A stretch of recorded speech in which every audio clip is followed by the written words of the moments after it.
Bismillahirrahmanirrahim. Assalamualaikum warahmatullahi wabarakatuh. Innal hamdalillah nahmaduhu wa nasta'inuhu wa nahdihi wa nastaghfiruh wa na'udzu billahi min shururi anfusina wa min sayyiati a'malina may yahdihillahu fala mudilla lahu wa may yudlil fala hadiya lahu. سبحانك لا علم لنا إلا ما علمتنا إنك أنت العليم الحكيم ولا حول ولا قوة إلا بالله العلي العظيم. أما بعد. Muslimin musliman yang dirahmati Allah Subhanahu wa taala sekalian, alhamdulillah Allah Subhanahu wa taala masih memberikan limpahan nikmat buat kita semua. Dengan nikmat tersebut maka kita gunakan pada jalan yang diridainya, dan mudah-mudahan dengan itulah Allah Subhanahu wa taala akan meridai kita lalu mengurniakan kepada kita syurganya yang tidak terperi indah dan eloknya. Pada malam ini kita nak membicarakan satu lagi topik yang terdapat di dalam kitab 40 hadis yang sahih berkenaan perkara ghaib, iaitulah tentang keadaan ahli syurga. Kata Sahlu bin Sa'id As-Sa'idi, dia menyaksikan Rasulullah sallallahu alaihi wasallam dalam satu majlis, dan dalam majlis itu Nabi memperihalkan tentang syurga in detail sehinggalah selesai. Kemudian Rasulullah sallallahu alaihi wasallam pun bersabda, di dalamnya apa yang mata tidak pernah melihat, telinga tidak pernah mendengar, dan hati seorang manusia tidak pernah terlintas suasana, keadaan, perihal yang yang sebenar tentang syurga. Dan kemudian Nabi sallallahu alaihi wasallam membawakan satu ayat,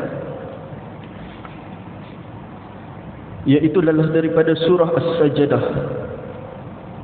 yang kita duk baca tiap-tiap Jumaat subuh, ayat yang ke-16 dan 17.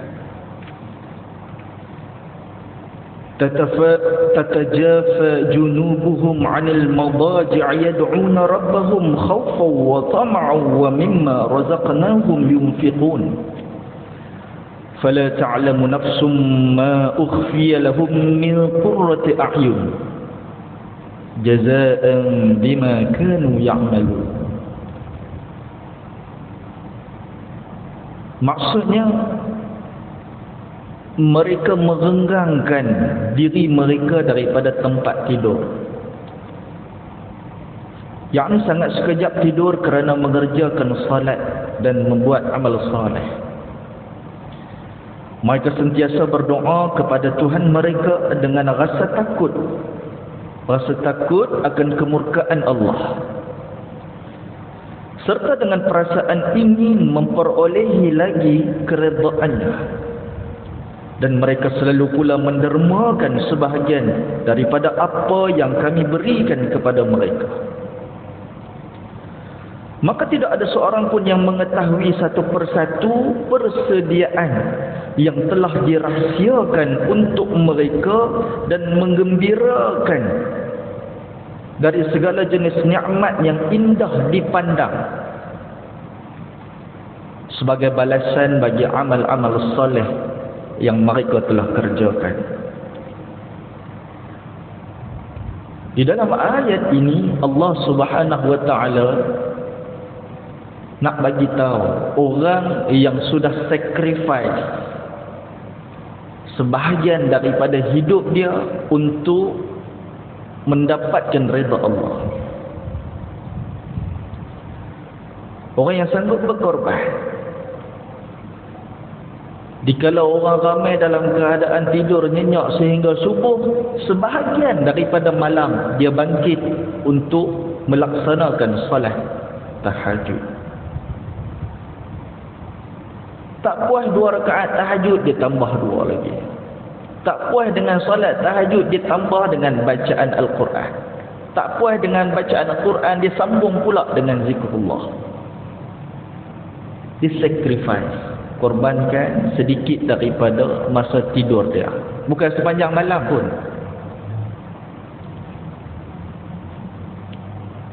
Tapi orang yang macam ni, Allah kata apa? Allah akan sediakan bagi dia satu persediaan yang telah dirahsiakan untuk mereka daripada segala jenis nikmat. Iaitu nikmat yang ada dalam syurga itu dirahsiakan, tak bagi tahu in detail. Tetapi Allah kata nikmat tersebut sudah pasti amat indah dipandang dan menggembirakan. Itu janji Allah.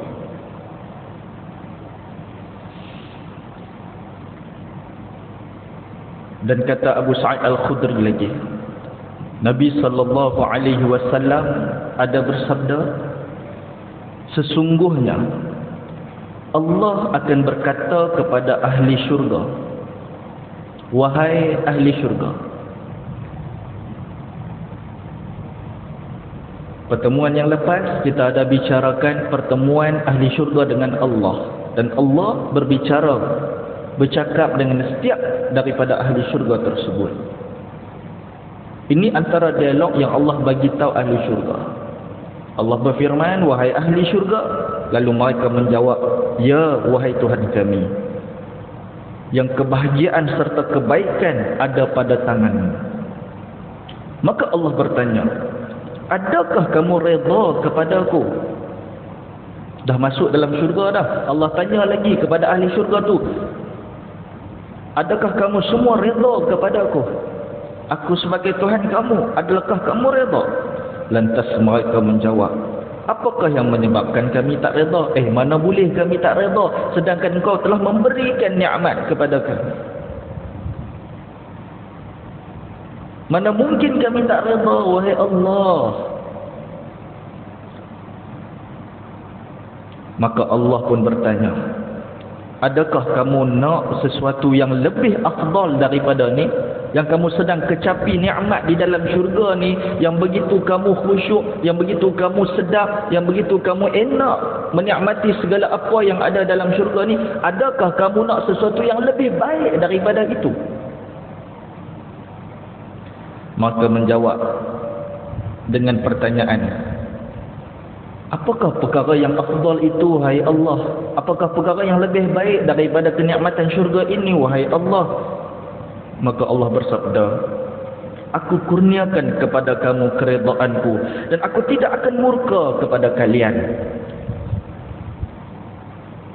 Bila Allah sebut ini, maka itu merupakan suatu kejayaan yang menjadikan hati para ahli syurga ni tak rasa bimbang apa dah. Rasa lega selega-leganya. Allah sudah redha kepada ahli syurga, dan sesekali tidak sedikit pun Allah akan murka kepada ahli syurga ni. Kita lega, kita lapar. Bila duduk di atas dunia ni, itulah yang kita cari. Kita nak cari redha Allah, namun tidak ada satu cok yang bagi tahu depan mata kita Allah dah redha kat kita. Tak ada lagi. Kita boleh buat perlakuan, kita mencari amalan yang boleh menyebabkan redha Allah, kita usaha. Tetapi tidak ada satu jaminan depan mata kita, tulisan ke, utusan ke, yang sampai kat kita yang Allah redha kat kita. Tak ada lagi. Kalau dalam Al-Quran, kepada para sahabat, Allah dah kata, radhiyallahu anhum wa radu'an. Allah redha kepada mereka, yakni para sahabat, wa radu'an, dan mereka pun redha kepada Allah.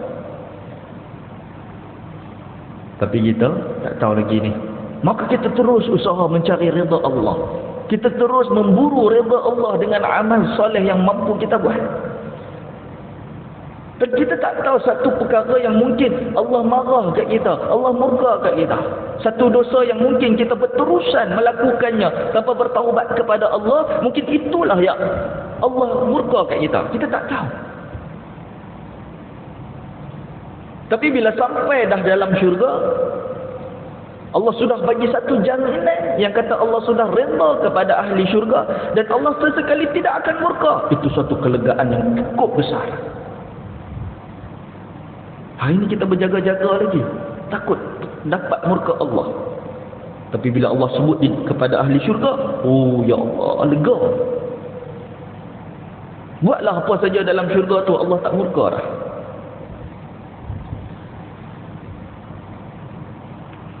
Di dalam sebuah hadis yang lain kata Jabir, aku mendengar Nabi sallallahu alaihi wasallam bersabda, sesungguhnya ahli syurga itu makan dan minum di dalamnya dan mereka tak meludah. Keadaan ahli syurga ni, mereka makan dan minum sesuka hati. Makanlah banyak mana pun tak buncit, jangan risau. Makanlah macam mana pun, perut tak rasa sembuh, tak rasa penuh. Hari ini mungkin dalam keadaan kita lapar, kita nak makan something, orang bagi makanan yang paling kita minat, kita pun makan. Paling kita suka ni, favorite food. Makan sampai kepada satu tahap perut kita penuh. Kita nak makan nak lagi, tak lalulah. Dah kenyang, cukup, tak boleh nak makan lah, tak boleh nak masuk lah, kita kata. Tapi dalam syurga, bila makan tu rasa nikmat, nak lagi, makan lagi, nak lagi, makan lagi. Rasa penuh tak perut? Tak rasa penuh. Tidak lapar, tetapi sentiasa rasa menikmati makanan dan minuman di dalam syurga itu. Jangan duk risau, tak sakit perut, tak rasa keracunan, tak ada. Makanlah dan nikmatilah. Dan mereka tidak meludah, tak buatlah benda-benda kotor, pergi ada hingus, buang hingus, pergi meludah rata-rata. Kutlah dalam dalam syurga tu dia nak minta, lama dah tak makan sirih dia dah. Makan sirih tak meludah, tak meludah, tidak membuang air kecil dan tidak membuang air besar. Tak buang. Maknanya apa? Tak ada tandas dalam syurga ni, tak payah berjari. Sebab tak buang air kecil, tak buang air besar. Dan tidak mengeluarkan kehak. Kita mungkin something main musim apa, panas sikit dia jadi nak berkehak.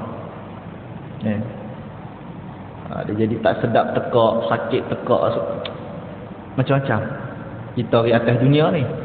Tapi bila sampai dalam syurga, kehak pun tak ada. Jadi para sahabat tanya, ikut logik lah, para sahabat tanya, so macam mana dengan makanan tu? Bila dah masuk dalam perut, dia jadi macam mana sampai tak buang air besar, tak buang air kecil, tak berkahak, tak meludah?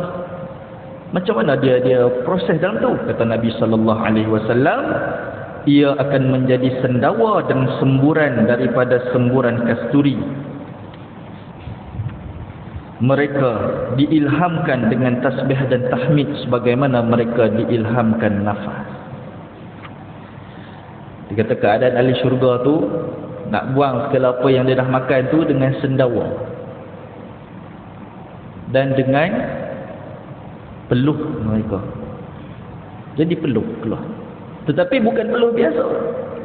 Sendawa mereka itu sendawa yang baunya kasturi.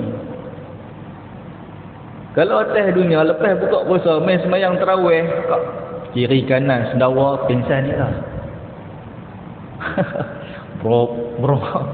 Kiri kanan, sudah semayang tarawih tak khusyuk. Pekat kenyang. Tetapi yang kata sendawa ahli syurga itu sendawa keluarnya bau-bau kasturi. Peluhnya tidak busuk, peluhnya bau kasturi. Masya Allah. Yang masuk pun makanan yang sedap-sedap, yang keluar dengan sendawa dan juga peluh pun yang wangi. Itu keadaan ahli syurga. Dan ada satu lagi hadis daripada Abu Sa'id Al-Khudri radhiyallahu anhu dan juga Abu Hurairah radhiyallahu anhu. Kata Nabi sallallahu alaihi wasallam, ada satu seruan daripada seorang penyeru. Di dalam syurga itu nanti ada satu seruan. Seruan itu kata, sesungguhnya kamu akan sihat, tidak sakit selama-lamanya. Duduk dalam syurga ni, don't worry, takkan sakit sampai bila-bila. Nak kata demam ke, sesema ke, batuk ke, sakit perut ke, pening kepala, tak ada. Walaupun dalam syurga tu ada macam-macam, tapi yang kata klinik ke, hospital ke, tak ada dalam syurga. Sebab orang tak sakit, sihat dia memanjang.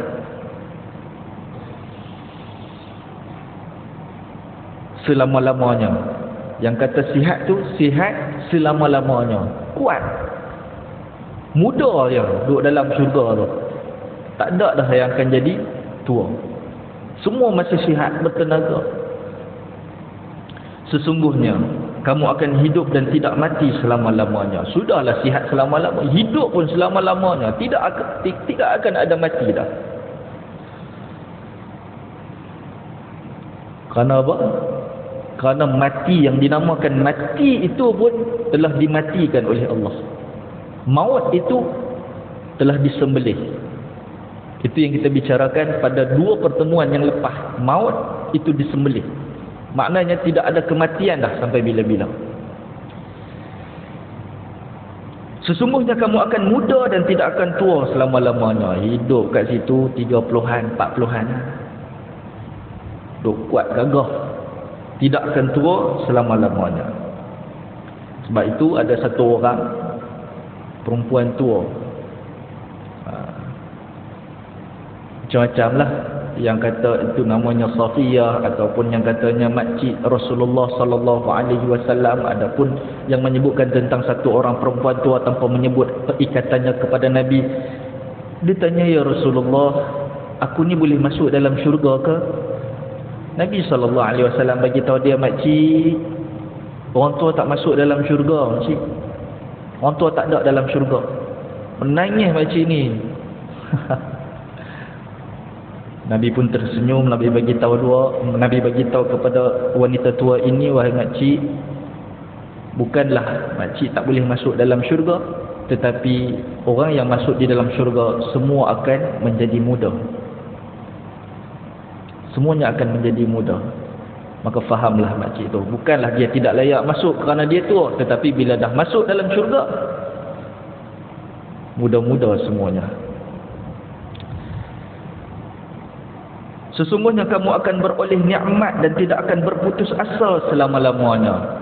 Atas dunia ni mungkin kita diuji dengan musibah, kita diuji dengan malapetaka dan sebagainya, sehingga ada orang yang berputus asa, sehingga ada orang yang tak mau meneruskan hidupnya, orang yang mengasingkan hidupnya daripada orang lain kerana terlalu kecewa. Tetapi di dalam syurga itu, nikmat yang diperolehi, tidak ada sedikit pun musibah, sehingga kan ahli-ahli syurga ini tidak ada yang berputus asa selama-lamanya. Dan ini sebagaimana firman Allah, Nabi sebut di dalam hadis ini, dan mereka disuruh, itulah syurga yang diwariskan kepada kamu atas amalan kamu dulu. Inilah syurga, balasan di atas nikmat kamu, di atas amalan yang kamu lakukan di atas dunia. Muslimin muslimat yang dirahmati Allah Subhanahu wa taala. Berdasarkan hadis-hadis ini, Ibnu Abbas memberikan satu pendapat bahawa semua benda-benda syurgawi, jika dibandingkan dengan benda-benda duniawi, hanya sama daripada sebutan nama sahaja, tetapi hakikatnya berbeza. Kita sebut dalam dunia ada buah, dalam syurga pun ada buah, sebutan sahaja sama, tetapi nikmat dia berbeza. Contohnya susu. Ada dalam syurga. Tetapi tidak sama susunya dengan susu yang duk kita minum di atas dunia ni. Kualiti rasa dia, kenikmatan susu di dalam syurga itu jauh lebih sedap, sehingga kan kita tak terbayang kenikmatan dia. Kita tak teringat kenikmatan yang macam mana susu di dalam syurga itu. Begitu jugalah benda-benda yang lain. Mereka serupa pada nama tetapi berbeza dari sudut rupa dan juga rasa. Totally berbeza.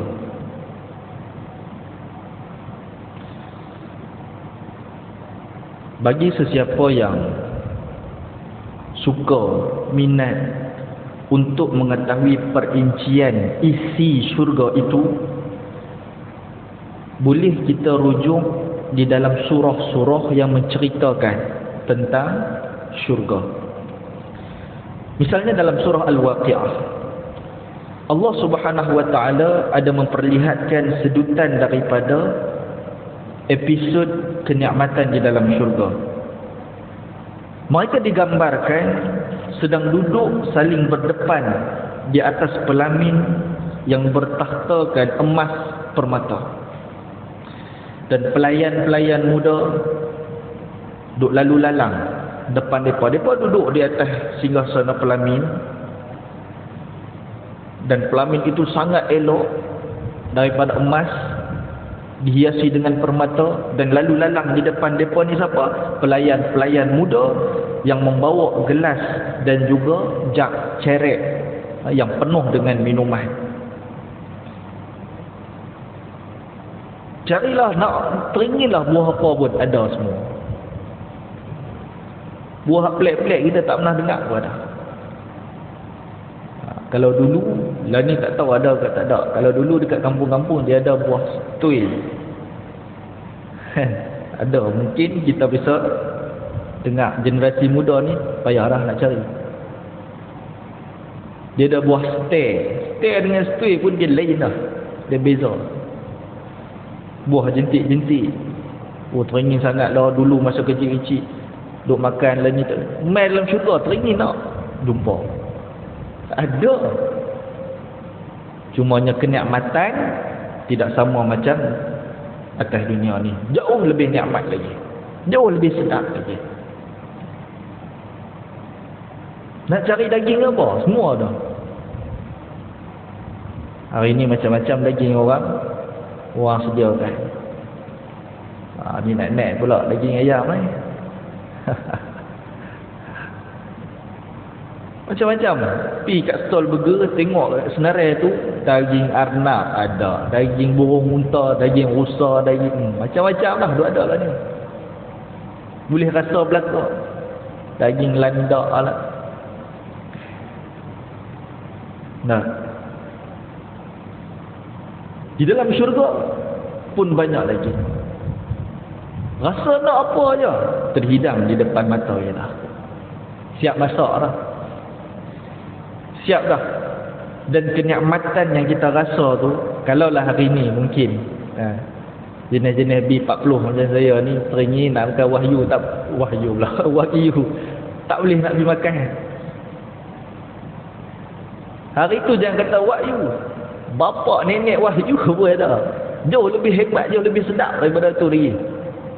Sehingga kan kesedapannya atas dunia boleh menjilat jari, tapi kesedapan yang ada di dalam syurga itu sampai tak terbayang dengan akal fikiran kita di atas dunia ni. Tak terbayang. Dan mereka juga ditemani oleh bidadari yang sangat cantik, umpama mutiara yang disimpan elok. Sangat-sangat cantik. Dan semua itu disediakan atas balasan amalan yang kita buat di atas dunia ni. Imam At-Tirmizi ada meriwayatkan Nabi SAW pernah ditanya, "Wahai Rasulullah, dari apa bangunan syurga dibina?" Kita nak duduk di dalam syurga, ada satu bangunan Ada mahligai, ada istana. Istana tu dibina dengan apa? Sahabat tanya. Maka Nabi SAW pun menjawab, labinatun min fiddah labinatun min zahab. Sebahagian batunya diperbuat daripada perak dan sebahagian batunya yang lain diperbuat daripada emas. Dia tak pakai batu bata kita ni dah. Batu dia saja daripada emas dan perak. Namanya emas dan perak, tetapi jauh lebih cantik dan hebatnya emas dan perak di dalam syurga. Bukan sama macam emas dan perak ada atas dunia ni. Wa milatuha al-misk al-azfar. Dia nak tangkuk, orang panggil apa? Plaster. Nak tangkukkan batu bata emas perak ni pakai apa? Pakai kasturi azfar. Wa hasba'uha al-lu'lu' wal yaqut. Kerikilnya mutiara dan intan permata. Hak duk pi bagi lantai shining ni guna apa? Mutiara dan juga intan permata. Allahu akbar. Macam mana nak bayang tu Allah. Wa turbatuha az-za'faran. Tanahnya za'faran. Za'faran kalau atas dunia ni pun dah mahal dah. Mahal. Kita bertanya orang jadi za'faran. Mahal. Ini za'faran syurga dia jauh lebih mahal daripada itu. May yadkhulha yan'am wa la yab'as wa yukhallad wa la yamut la tabla thiyabuhum wa la yafna shababuhum. Siapa yang masuk di dalamnya, di dalam istana itu, sentiasa berada dalam keadaan nikmat tanpa kesusahan. Masuk dalam tu seronok 24 jam. Tak ada sikit pun susah. Kekal tanpa kematian. Pakaian mereka tidak pernah lekang dan keremajaan mereka tidak pernah berakhir. Baju tak lusuh. Baju duk elok situlah, duk wangi situlah. Duk cantik macam itulah. Dan keremajaan mereka tidak pernah berakhir. Muka ni belia terang-terang. Tak ada nak jerawat lagi pun, tak ada kata nak kedut sikit, tak ada. Jangan takut.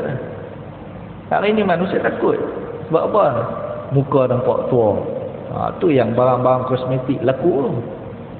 Semua nak bagi muda remaja. Kan?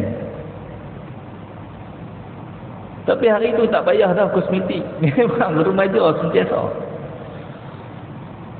Dan ini sedikit gambaran keindahan yang tidak terkira dan yang seronoknya adalah dia kekal abadi. Bukan hanya syurga yang terjaga, namun semua yang berada di dalamnya. Syurga tu indah dah. Orang yang masuk dalam syurga pun dipelihara, dijaga. Setiap orang yang masuk dalam syurga akan terus bahagia. Tidak ada sedikit sekelumit rasa sedih pun, dan akan terus hidup tanpa mati. Ahli syurga akan sibuk. Ahli syurga akan sibuk. Sibuk apa? Sibuk menikmati segala kenikmatan dalam tu, tanpa pernah rasa penat dan mengantuk. Kita makan banyak sikit, siap lah, mengantuk lah. Tapi nikmatilah apa yang ada dalam syurga. Bagi ahli syurga, mereka tidak rasa mengantuk dan tidak rasa penat. Kenapa? Kerana penat dan mengantuk itu adalah salah satu bentuk, kita kata, kelemahan yang tidak diizinkan ada di dalam syurga.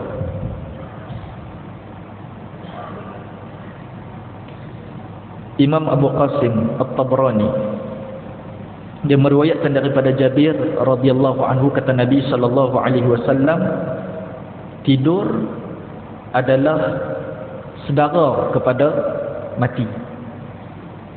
Tidak, kita tidur ni dia sebahagian daripada kematian. Sebab itu kita bangkit, kita baca doa, alhamdulillahillazi ahyana, hidupkan aku. Segala puji bagi Allah yang telah menghidupkan aku. Ba'dama amatana, selepas dimatikan aku. Maknanya tidur tu sebahagian daripada kematian. Patut-patut sebab kita sebelum tidur tu kita mengucap siap-siap. Baca apa yang patut.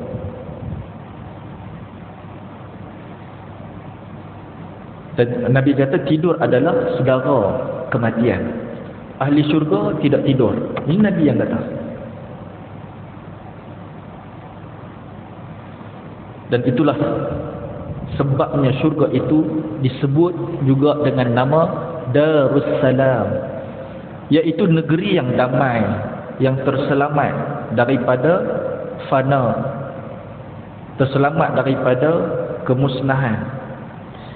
Allah berfirman di dalam surah Yunus ayat yang ke-25, maksudnya, dan Allah menyeru manusia ke Darussalam dan menunjuki orang yang dikehendakinya ke jalan yang lurus. Dan makanan yang ada di dalam syurga tak sama macam makanan yang ada di dunia. Makan atas dunia ni terlebih sikit penyakit lah. Tidak? Cing manis, darah tinggi, kanser pun ada disebabkan makanan. Apa-apa je lah kalau ambil terlebih ni, siap kan? Gout. Tak maaf lah kalau tuan-tuan ada sebut juga ni sebab makanan lah. Tak? Tapi tidak ahli syurga, makan banyak mana pun tak sakit. Okey.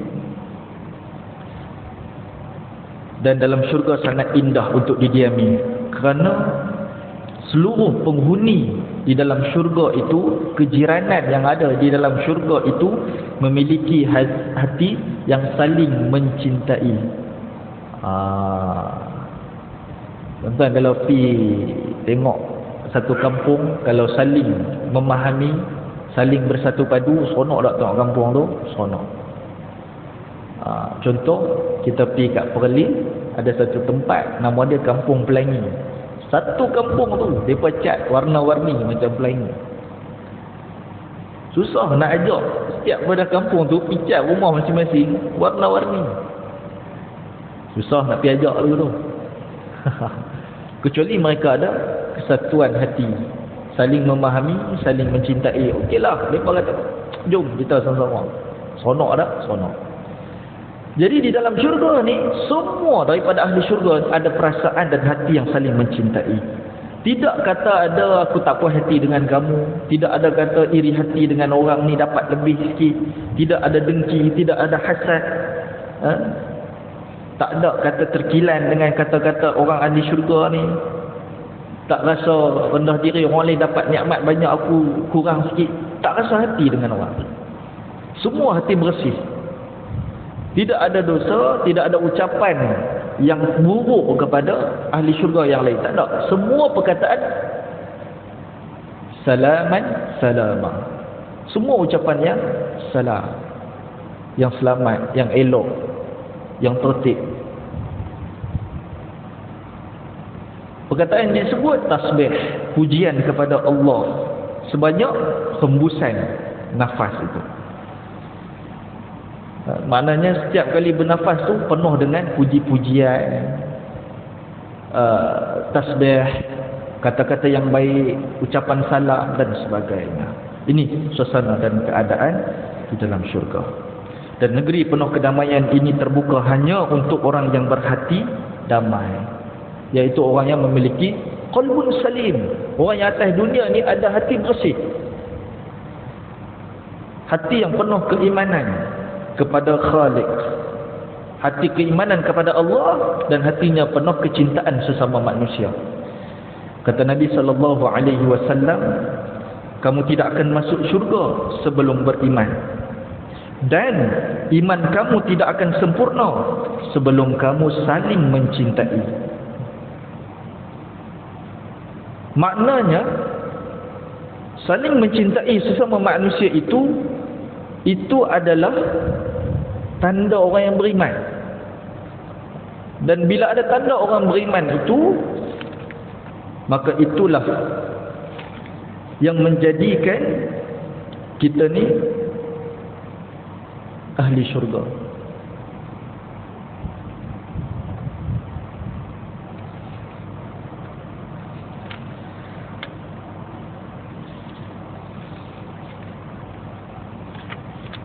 Dan mahukah aku beritahu kamu satu amalan, kata Nabi SAW, yang jika dilakukan kamu saling mencintai. So kalau nak mencintai sesama muslim ini, Nabi kata apa? Sebarkan salam di antara kamu. Jumpa siapa pun, orang muslim, kenal, yang tak kenal, bagi salam. Yang sama level, taraf kerja dengan kita, sosial dengan kita, yang bawah daripada kita, bagi salam. Itulah yang akan menawatkan hati sesama muslim. Jadi hadis ini nak bagi tahu bahawa menyebarkan salam akan membawa kepada Darussalam, iaitu syurga. Tetapi anjuran ini bukan sekadar ucapan tanpa makna, tetapi kata-kata itu mestilah diiringi niat untuk menyebarkan keselamatan ke seluruh manusia. Salam ni adalah doa yang kita baca untuk diri dan agama seseorang, iaitu Islam, agar selamat daripada kerosakan, agar diri orang tu terselamat daripada aib dan juga penyakit dan sebagainya. So kita memberi salam.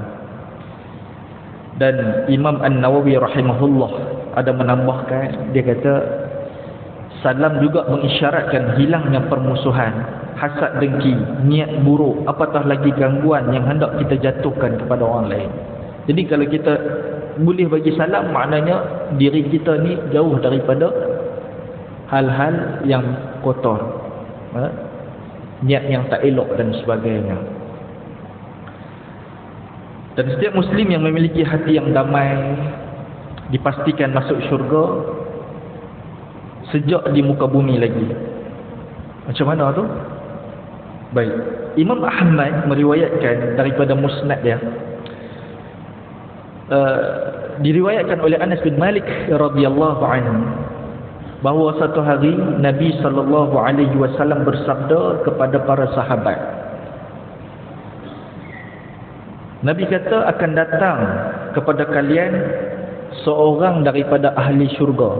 Nabi bagi tahu siap dah, nanti akan mai kepada hampa satu orang yang dia ni nanti akan jadi ahli syurga.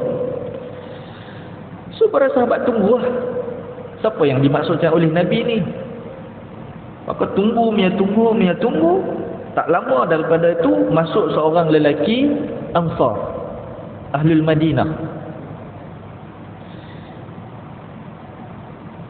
Jadi salah seorang sahabat Nabi, Abdullah bin Amru, ditanyalah lelaki tadi ni, lelaki Ansar ni, apa amalan dia sehingga kan menyebabkan dia dikatakan oleh Rasulullah sebagai ahli syurga.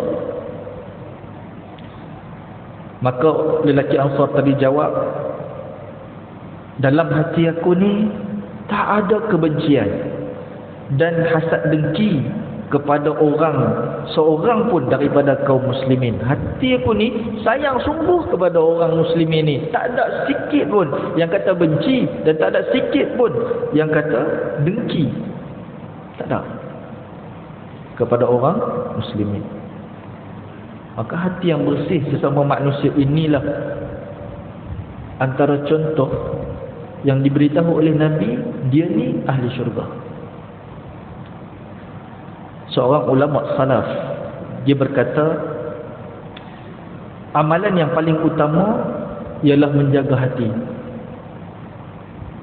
Yang kita ada amalan yang kita buat dengan perbuatan kita, ada amalan yang kita buat dengan lidah kita ucapkan, ada amalan yang kita buat dengan mendengar, ada amalan yang kita buat dengan tangan, ada amalan yang kita buat dengan kaki. Tetapi ulama salaf ini dia kata amalan yang paling utama adalah menjaga hati.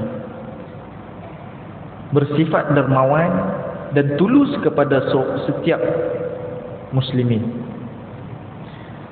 Dengan sifat-sifat inilah seseorang boleh sampai ke syurga, bukan dengan memperbanyakkan puasa dan solat sunat. Ini diriwayatkan oleh Hafiz Ibn Rajab Al-Hambali di dalam kitabnya Lataiful Ma'arif. Maknanya, hati baik sesama umat, sesama orang Islam, itu adalah penyebab kita boleh segera sampai di syurga. Selain, di samping amalan kita sendiri yang kita dok buat, puasa sunat, salat sunat, zikir, baca Al-Quran dan sebagainya, jangan lupa amalan hati kita. Apabila kita menyayangi, kita mencintai sesama muslim, kita bersifat dermawan, dan kita bersifat dermawan maknanya sesama manusia. Dan prinsip yang disebutkan oleh Ibn Rajab ini sangat penting, sangat penting untuk kita amalkan. Sebagai penutup, saya nak bawakan sebuah hadis Nabi sallallahu alaihi wasallam yang lebih menjelaskan lagi sifat-sifat ahli syurga.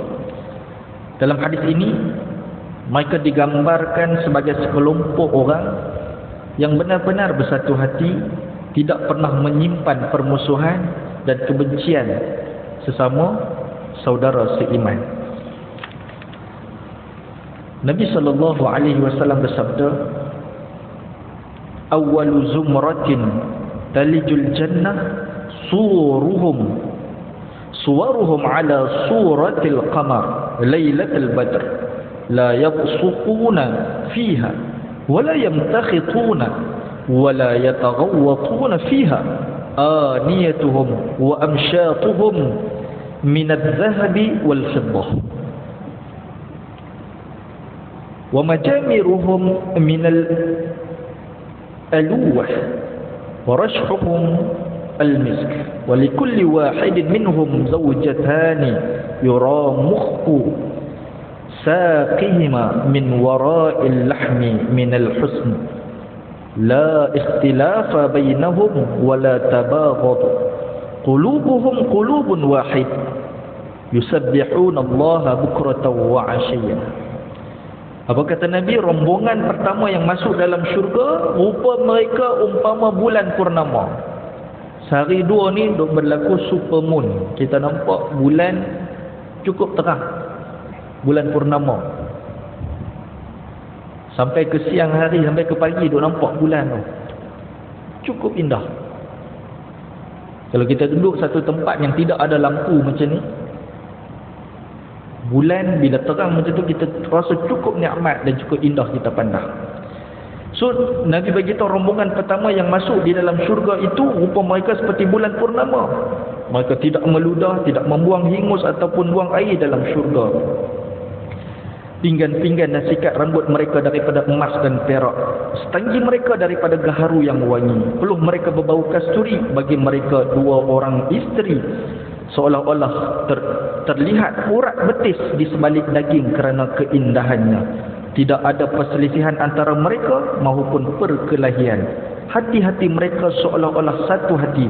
Mereka bertasbih memuji Allah setiap pagi dan petang. Begitu gambaran indah yang dimiliki oleh ahli syurga. Semoga Allah menjadikan hati-hati kita bersatu sesama umat Islam dan sehingga melayakkan kita menjadi ahli syurga di akhirat kelak. Wallahu a'lam. Assalamualaikum warahmatullahi wabarakatuh.